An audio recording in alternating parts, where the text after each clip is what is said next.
नमस्कार दोस्तों, आज हम पढ़ेंगे डिटर्मिनर्स पढ़ेंगे। तो डिटर्मिनर्स को हिंदी में क्या कहते हैं? निर्धारक कहते हैं। अब निर्धारक क्यों कहते हैं?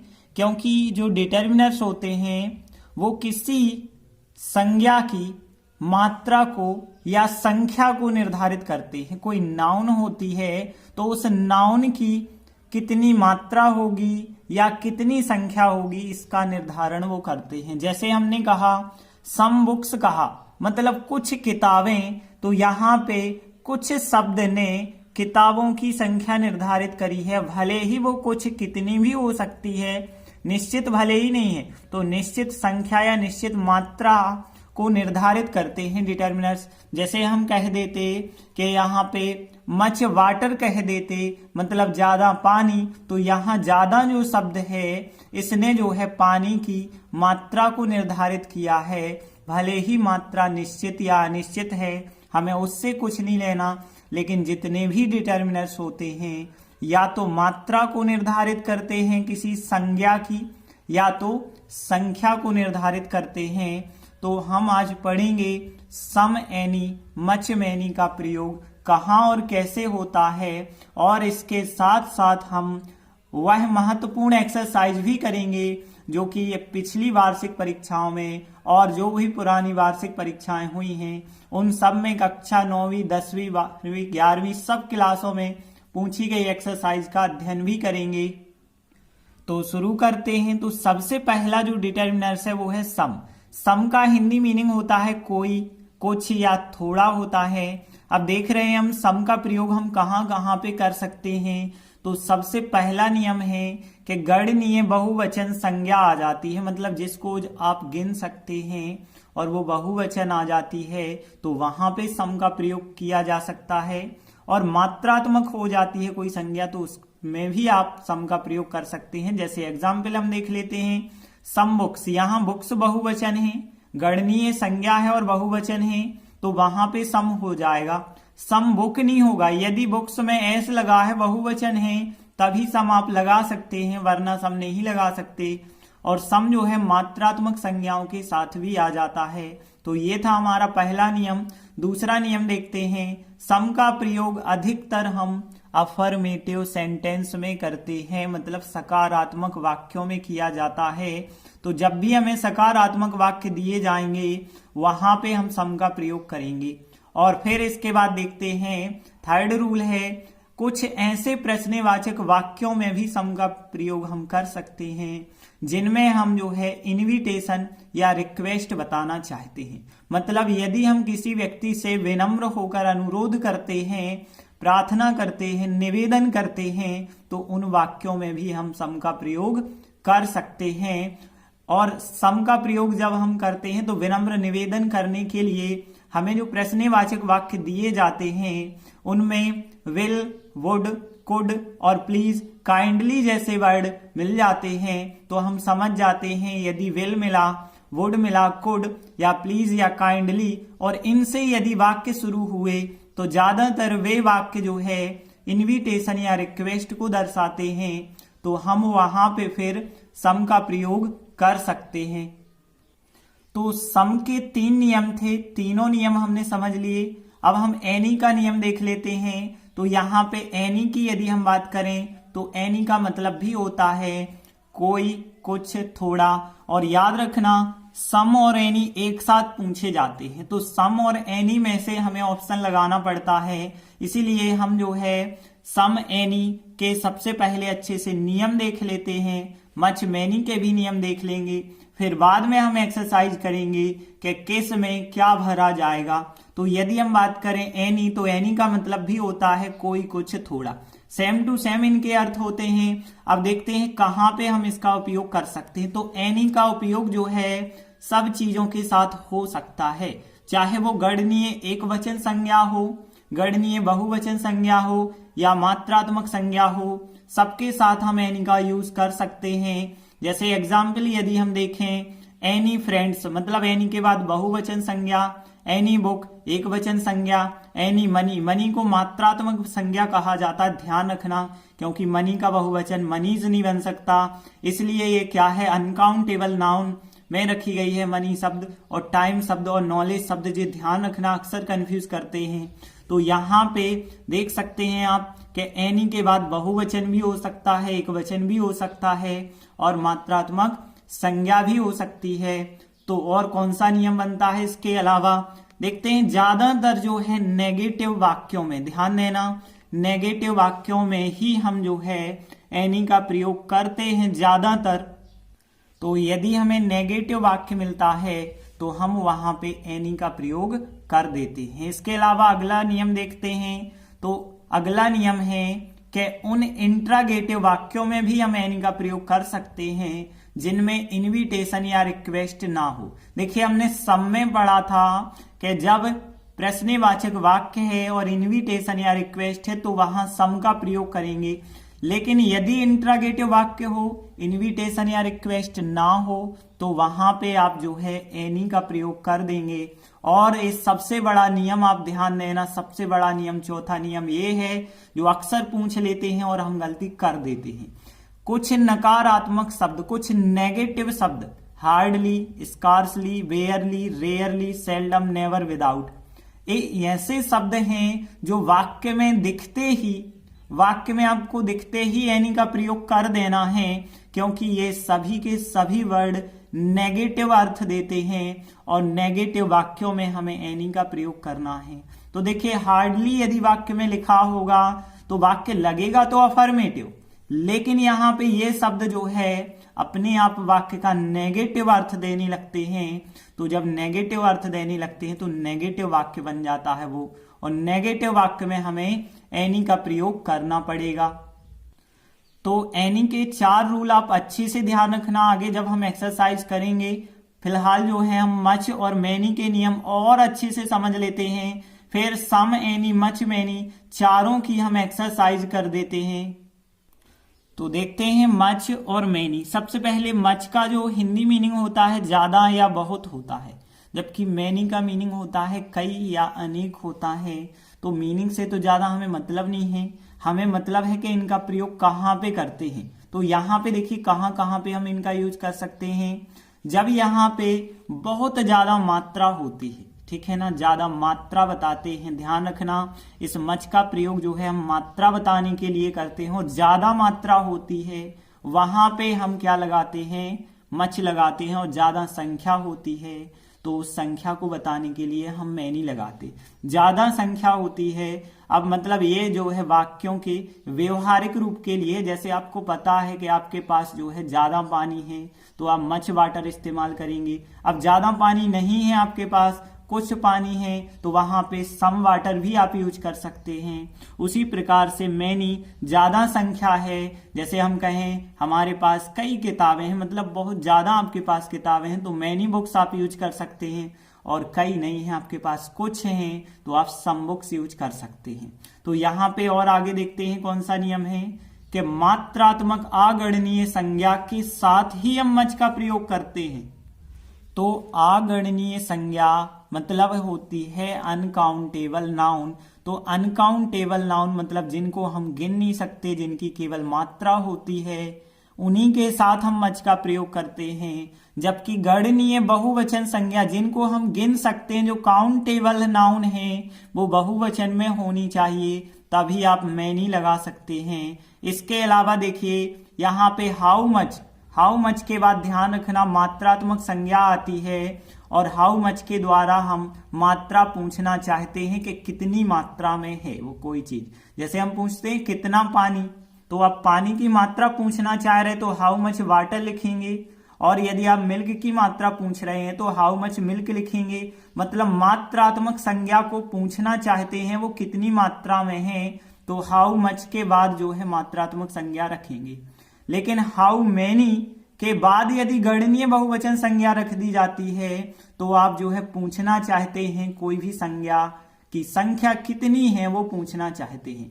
जैसे हम पूछना चाहते हैं कितने लोग वहां थे, तो यहाँ हाउ मैनी पीपल कर सकते हैं हम, या फिर कितनी किताबें रखी हैं वहां पे, तो हाउ मैनी बुक्स कर सकते हैं। मतलब हाउ मैनी के बाद जो है गणनीय बहुवचन संज्ञा रखी जाती है, वो पूछता है हाउ मैनी कि कितनी संख्या में है कोई चीज। हाउ मच के बाद कोई मात्रात्मक संज्ञा रखी है तो इसका मतलब वो पूछ रहा है कितनी मात्रा में कोई चीज है।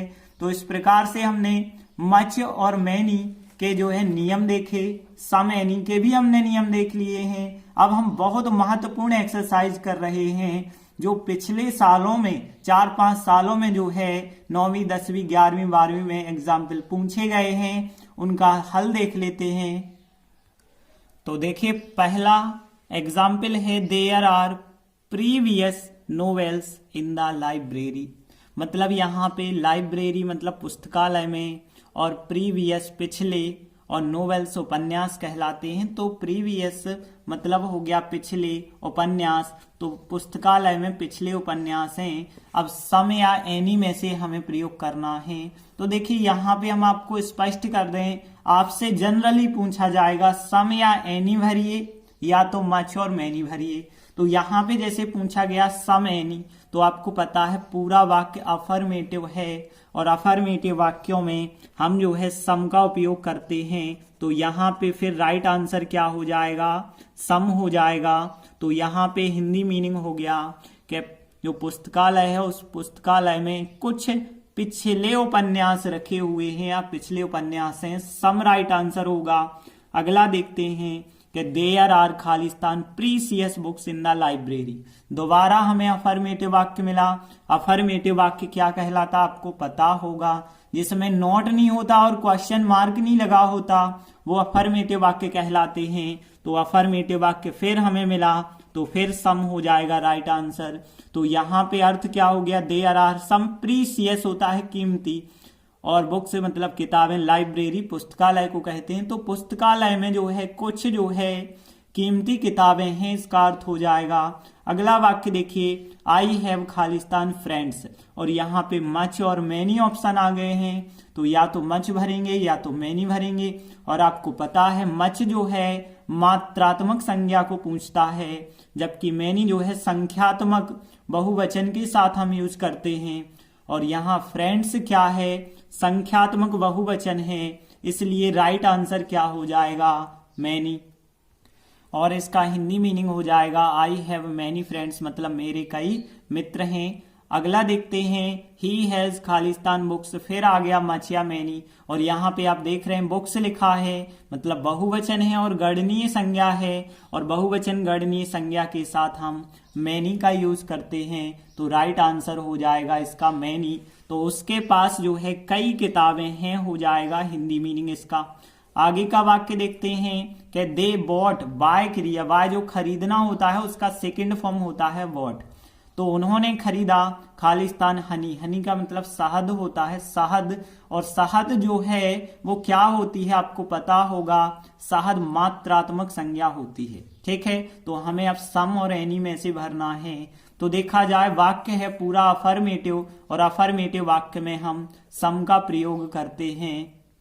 तो इसका हिंदी मीनिंग हो जाएगा उन्होंने कुछ शहद खरीदी। आगे देखते हैं, देयर आर खालिस्तान पिक्चर्स इन दिस बुक, के इस किताब में जो है चित्र हैं। तो यहाँ पे सम एनी में से भरना है।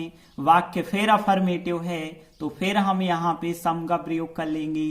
तो जो है किताब में, इस किताब में जो है कुछ जो है चित्र हैं, इसका हिंदी मीनिंग हो जाएगा।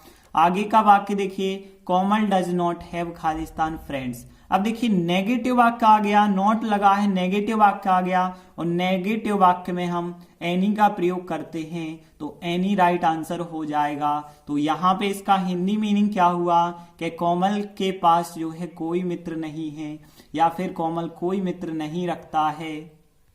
यहाँ पे हैव क्रिया का मतलब कोई चीज पास होना या रखना है। अगला वाक्य देखते हैं, I don't have Khalistan money. तो यहाँ पे वाक्य नेगेटिव है, डोंट लिखा है, डोंट डू नॉट इकट्ठा जब लिखता है शॉर्ट रूप में तो डोंट बनता है। तो I don't have Khalistan money negative वाक्य है, और नेगेटिव वाक्य में हम एनी लगाएंगे। तो एनी राइट आंसर होगा। इसका मतलब है कि मेरे पास कोई धन नहीं है, या फिर कुछ भी धन नहीं है। आगे देखते हैं, कालिदास हैज रिटन खालिस्तान प्लेस। प्लेस का यहाँ पे ध्यान रखना, हिंदी मीनिंग प्लेस यहाँ नाटक को कहा गया है कि कालिदास ने नाटक लिखे हैं, मच, मैनी, एनी।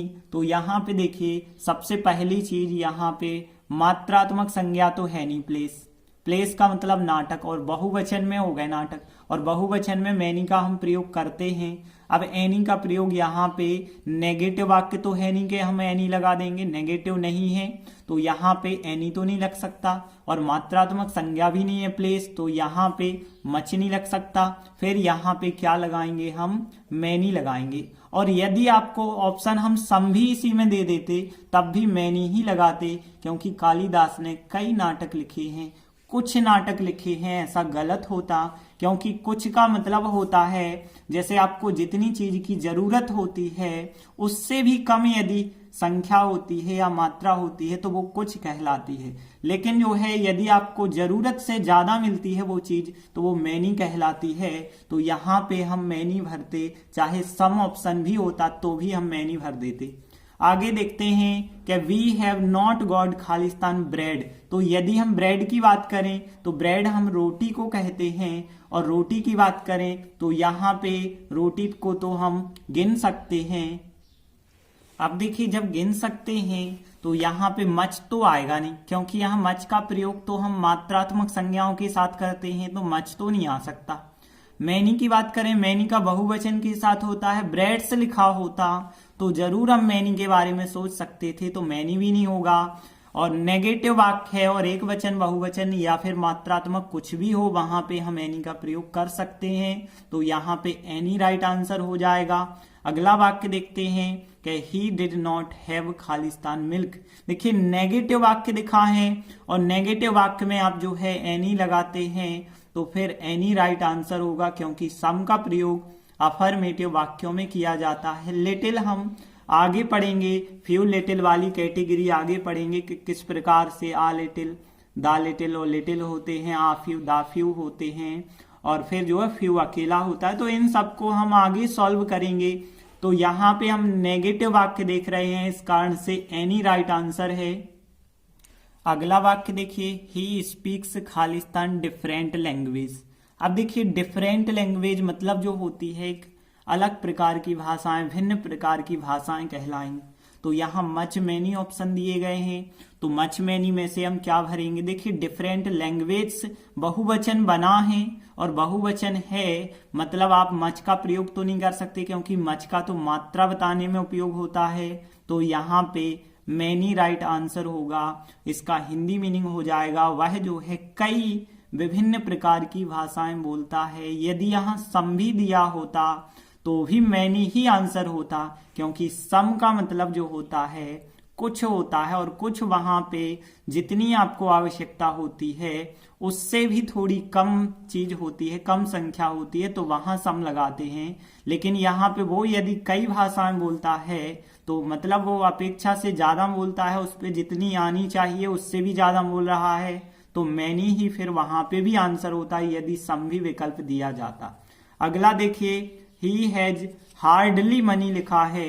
अब देखिए हमने हार्डली बताया है, हार्डली मतलब होता है बड़ी मुश्किल से, बड़ी कठिनाई से, ठीक है ना। और हार्डली हमने बताया, हार्डली जो है एक नेगेटिव अर्थ माना जाता है हार्डली का, और नेगेटिव वाक्य भले ही नहीं आपको दिख रहा है लेकिन हार्डली एक नेगेटिव सेंस देता है, और नेगेटिव जब वाक्य हो या नेगेटिव अर्थ निकले तो वहां पे हम एनी का प्रयोग करेंगे। तो यहाँ पे राइट आंसर क्या हो जाएगा, फिर एनी हो जाएगा। यहाँ सम नहीं लगा देना, क्योंकि वाक्य में हार्डली आया हुआ है, इसलिए एनी ही राइट आंसर होगा।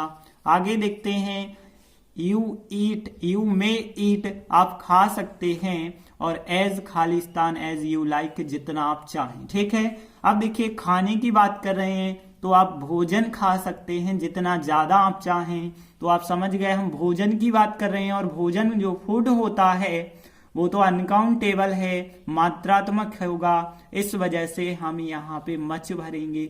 मैनी नहीं हम भर सकते हैं, क्यों नहीं भर सकते, देखो एक तो चीज, ना तो यहाँ पे हमें संज्ञा दी गई है कि कौन सी संज्ञा हम गिन पाएंगे, कौन सी संज्ञा नहीं गिन पाएंगे, लेकिन बात हो रही है कि तुम जितना ज्यादा चाहो उतना खा सकते हो। इसका मतलब है भोजन की बात हो रही होगी, और भोजन की बात हो रही है तो यहाँ पे राइट आंसर हो जाएगा मच। अगला वाक्य देखते हैं, देयर आर स्कार्सली खालिस्तान गुड बुक्स हियर। अब देखिए स्कार्सली, बेयरली, हार्डली, जे ऐसे शब्द हमने आपको बताए थे जो नेगेटिव अर्थ देने लगते हैं। तो स्कार्सली नेगेटिव अर्थ देगा और नेगेटिव अर्थ में हम सम का प्रयोग तो नहीं कर सकते हैं, एनी का ही हमें प्रयोग करना होगा।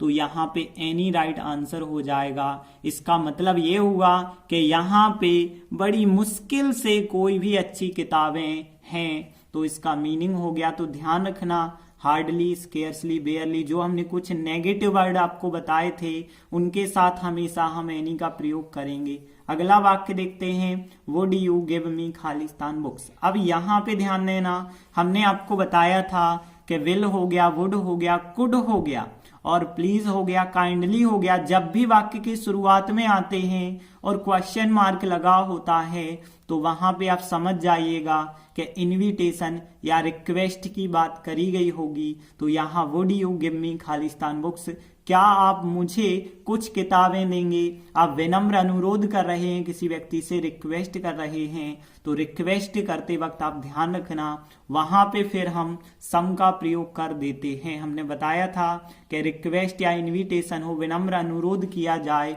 पोलाइट रिक्वेस्ट जहां पे होती है, विनम्र अनुरोध होता है, वहां पे हम सम का यूज करते हैं। आगे देखते हैं, will you give please, will you please give me Khalistan money, क्या आप कृपया जो है मुझे थोड़ा धन देंगे। यहां भी हम विनम्र अनुरोध होके बात कर रहे हैं, तो यहां भी हम क्या करेंगे, सम का प्रयोग करेंगे।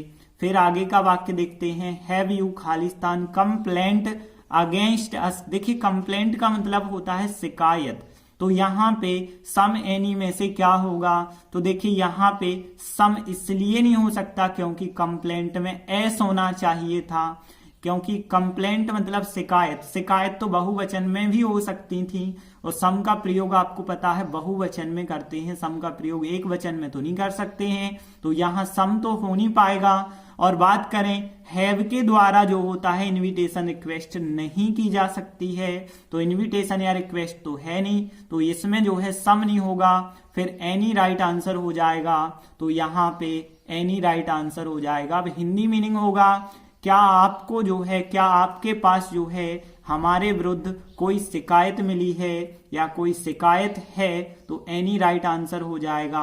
अगला देखिए, विल यू बाय। अब देखिए विल से आ गया, वुड से आ गया, या फिर कुड से आ जाए, या फिर जो है प्लीज काइंडली से आ जाए। तो हमने कहा था वहां पे आप समझ जाना कि रिक्वेस्ट करी गई होगी। तो विल यू बाय खालिस्तान शुगर फ्रॉम द शॉप, क्या आप दुकान से थोड़ी शक्कर खरीदेंगे। तो यहाँ पे देखिए यहाँ विनम्र अनुरोध हो रहा है, इस वजह से सम का हम यहाँ पे प्रयोग करेंगे। आगे का वाक्य देखते हैं, तो यहाँ पे आगे का वाक्य दिया गया है, will you want Khalistan money. अब फिर मतलब है फिर इनविटेशन या रिक्वेस्ट होगी, तो यहाँ फिर हम दोबारा सम का प्रयोग कर लेंगे। तो will you want some money, क्या आप जो है कुछ जो है धन चाहते हैं। तो यहाँ पे इसका हिंदी मीनिंग हो जाएगा। आगे बढ़ते हैं, please give me Khalistan water. Please आ गया तो हमने आपको बताया था, वो समझ लीजिए इनविटेशन या रिक्वेस्ट होगी, तो यहाँ पे भी हम सम का प्रयोग कर देंगे। तो यहाँ please give me some water, कृपया मुझे थोड़ा पानी दीजिए या कुछ पानी दीजिए, इसका हिंदी मीनिंग हो जाएगा। आगे देखिए यहाँ पे हाउ के बाद आपको भरना है, तो हाउ के बाद मच होता है, मैनी भी हो सकता है। अब ध्यान देना, मच और मैनी में से हम क्या भरेंगे। सम एनी तो यहाँ बिल्कुल ही हो सकते थे, यदि चारों चीजें एक साथ दे दी जाती, तो सम एनी तो हो ही नहीं सकते थे, क्योंकि यहाँ हाउ के बाद या तो मच आता है या मैनी आता है, वो डिपेंड करता है। यदि आप मात्रा पूछ रहे हैं तो वहां पे मच, संख्या पूछ रहे हैं तो मैनी। अब देखिए हाउ खालिस्तान एक्सपीरियंस। अब जो एक्सपीरियंस होता है वो होता है अनुभव, और एक्सपीरियंस ध्यान रखना, जैसे नॉलेज हो गया, टाइम हो गया और जो मनी हो गया, एक्सपीरियंस हो गया, ये सब अनकाउंटेबल की लिस्ट में है। तो एक्सपीरियंस अनकाउंटेबल होता है, कभी एक्सपीरियंसेस नहीं लिखा होता है, तो यहाँ पे ये जो है अनकाउंटेबल है, इस वजह से हम यहाँ पे मच का प्रयोग करने वाले हैं। तो क्या हिंदी मीनिंग होगा फिर कि हाउ मच एक्सपीरियंस, कितना जो है अनुभव, हैव यू गॉट, आपको मिला है, इन दिस फील्ड, इस क्षेत्र में आपको कितना जो है एक्सपीरियंस, कितना अनुभव मिला है। आगे का देखते हैं कि हाउ खालिस्तान पीपल वेयर, वेयर भी हम इसे पढ़ते हैं, वर भी पढ़ते हैं, ध्यान रखना। तो वर पढ़ दें या वेयर पढ़ दें एक ही बात है। तो यहाँ हाउ खालिस्तान पीपल की बात करें तो मच मैनी में से देखिए पीपल जो होता है, आपको पता है कि पीपल क्या लिखा है कि बहुवचन संज्ञा ही लिखी है पीपल, और आपको पता है बहुवचन संज्ञा के साथ हम मैनी का यूज करते हैं। तो यहाँ पे क्या आंसर हो जाएगा, फिर मैनी आंसर हो जाएगा। तो इसका हिंदी मीनिंग क्या हुआ कि हाउ मैनी पीपल का मतलब कितने लोग पार्टी में वहां थे, इसका हिंदी मीनिंग हो जाएगा। तो इस प्रकार से हमने ये महत्वपूर्ण एक्सरसाइज की है। आप मिला सकते हैं अपनी गाइड, परीक्षा अध्ययन या जो भी हो, इनमें से ही वाक्य पूछे गए हैं। तो इस प्रकार से सम, एनी, मच, मैनी का कॉन्सेप्ट क्लियर हुआ। अब आपको, हमें नहीं लगता है कोई समस्या होगी, और जो भी समस्या हो आप हमें कमेंट में जरूर बताएं। धन्यवाद।